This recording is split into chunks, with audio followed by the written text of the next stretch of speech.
فبالتالي اللي ينفذ منها نسبه 10%. الخامات اللي موجوده، لا احنا دورنا على الخامات اللي موجوده هنا.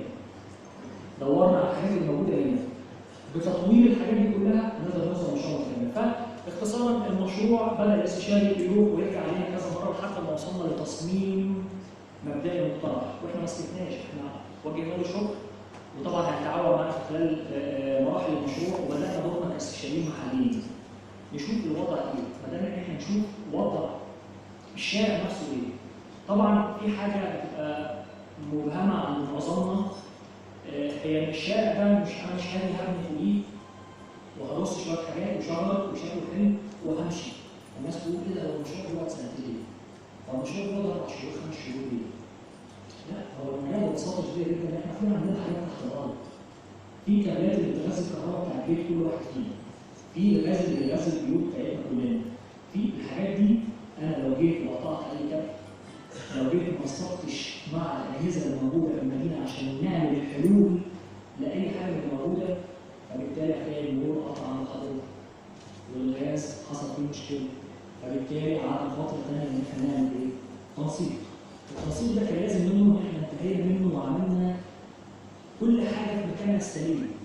حاجه صغيره بس انا هدخلها لحضراتكم، معظم مدن العالم دلوقتي بدات تشتغل واحنا بدانا نشتغل في العاصمه الاداريه بالشكل ده، ان احنا بنعمل انفاق تحت الارض. الانفاق دي بيبقى موجود جواها كابلات عشان ما تضرش في اي حاجه بعد كده في وسط سطح الارض. شوف انا بشرح حضراتكم في التفاصيل الدقيقه دي عشان تدركوا حجم العمل اللي احنا عملناه في الفتره اللي فاتت دي كلها.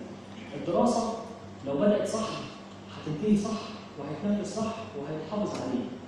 الدراسه لو ما خدتش حقها واحنا استعجلنا عليها، المشروع هيجي وهيموت ومش هنلاقي المتنفس العام اللي احنا بنتكلم عليه اللي ننزل نقعد فيه احنا واولادنا وقرايبنا ونقعد فيه بدون اي حاجه، لان الفراغ العام هو حق للانسان. طيب هنستكمل شارع مصر. طبعا كان في فراغ، كان في طبعا الديزاين بتاعه المكتب الاجنبي جه اقترح ده. طبعا احنا عندنا طبعا الممشى السياحي، عشان اروح الممشى السياحي الناس اللي ساكنه في وسط البلد بيركب ميكروباص او بيركب تاكسي يروح شارع مصر، يروح شارع الممشى السياحي ويجيب الكافيتيريا اللي هناك هيجيب كوبايه شاي غاليه، فبالتالي بيلاقي ان الموضوع مكلف عليه. فبالتالي بيروحوا في فترات الاعياد والمواسم. طب احنا عايزين نوفر لك حاجه جنبيك. يبقى اول حاجه نوفر لك كافيتريات ومطاعم تكون بالفئه اللي يستطيع عليها المواطن اللي هيخش ده. المكان ده هيقعد فيه. فبالتالي اول حاجه وفرناها الخدمات اللي موجوده، الكافيتريات والمطاعم وعاملين مسرح للعرض للاحتفالات. لو في احتفالات موجوده، لو في مباريات مهمه بتتعرض، لو في احداث وتفاعلات مهمه لازم تبقى موجوده تتحرك في المسرح ده. طبعا على طول المسار في مجموعه من مناطق الجلوس، مناطق لعب الاطفال، دورات المياه، النوافير.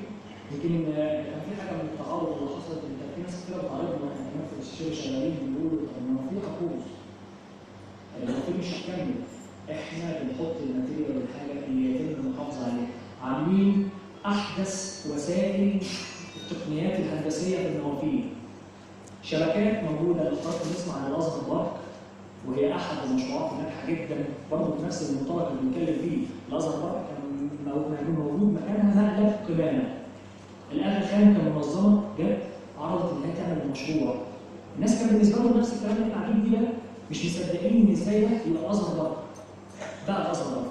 نفس التقنيه اللي موجوده في الري، وهقول الري ليه؟ موجوده في شارع النصر. نفس تقنيه المزروعات والنباتات اللي موجوده في شارع النصر موجوده في الازهر بارك. طب ليه الري؟ احنا عندنا مشكله كبيره، احنا بنزرع نبات حتى عندنا في البيت لو ما اهتمتش بيه فبيبوظ، بيموت وبيدبل. طيب احنا عايزين نحط نباتات شكلها حلو، ريحتها حلوه، مش متعودين احنا نزرع الحاجات الخضراء بس، لا انا عايز اقول لحضراتكم ان في حاجات الوان كمان. الحاجات الالوان دي ليها اساسيات، طبعا ما نزرعهاش ليه غير جوه الحاجات المقفوله عشان خاطر ما فيش اهتمام بالري فبتموت بسرعه. يعني شبكه بتشتغل الكترونيا في شارع النصر. الشبكه الالكترونيه دي